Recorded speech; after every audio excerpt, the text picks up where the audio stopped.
Have you ever wondered how to land a job in Denmark? If so, you're not alone.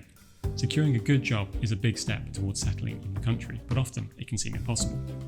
In this clip, we talk about the 3 golden rules every job seeker in Denmark should know. We are going to cover some practical advice for applying for jobs and how to make sure there's no cultural confusion in doing so. We started off asking what are some practical tips for someone applying for a job. The first one is pretty simple, but often overlooked. Do your research on the company. Prove that that company is actually a company that you want to work for.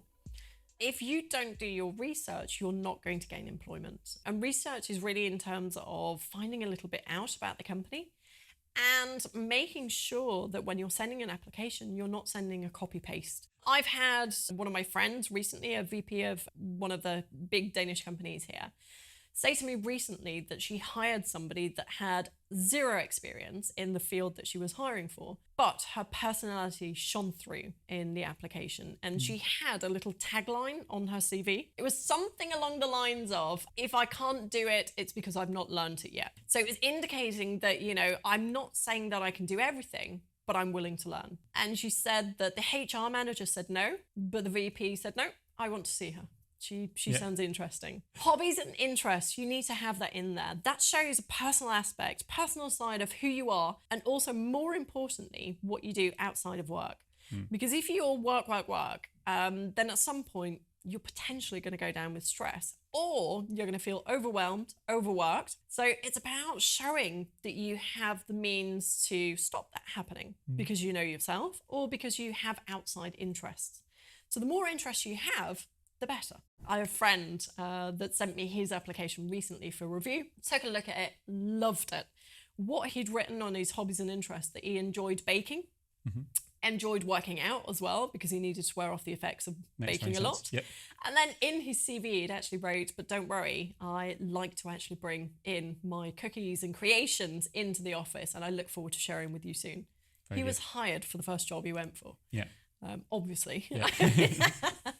And as Nikolai says, I recommend people to transfer their experience into a contribution. If I took this role, what could I do with it? If you let me do this, I could change your process, or I could make sure that you will be digitally transformed within 5 years, something like that. Yeah. Just because I think what they need to understand is that when you arrive from a position like that, it's more convincing for Danish companies if you tell them, with this experience, what am I be able to do?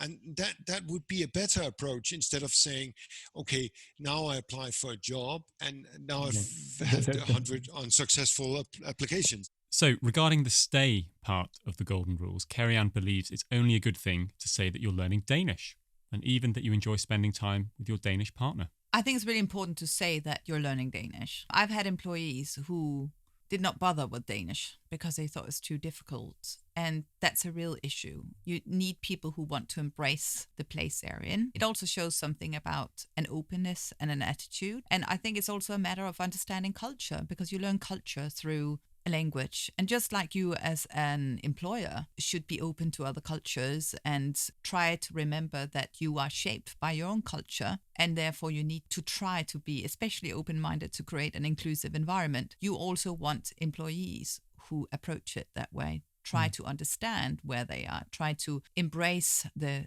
place they're in. And therefore the language part is exceptionally important. Danish culture can be pretty confusing, especially if you're not from Denmark. Each week, our podcast takes a curious look at everyday behaviours in Denmark and speaks to experts to understand why these things can be puzzling to non-Danes. If you've ever been curious about how to live in one of the happiest countries in the world, then grab a seat and get comfortable. It's going to be hyggeligt. I'm Sam, a non-Dane in Denmark, and with me is Josephine, a Dane giving the inside view of the country. Join us on our journey by listening to the full episodes for free wherever you listen to your podcasts, or head over to whatthedenmark.com.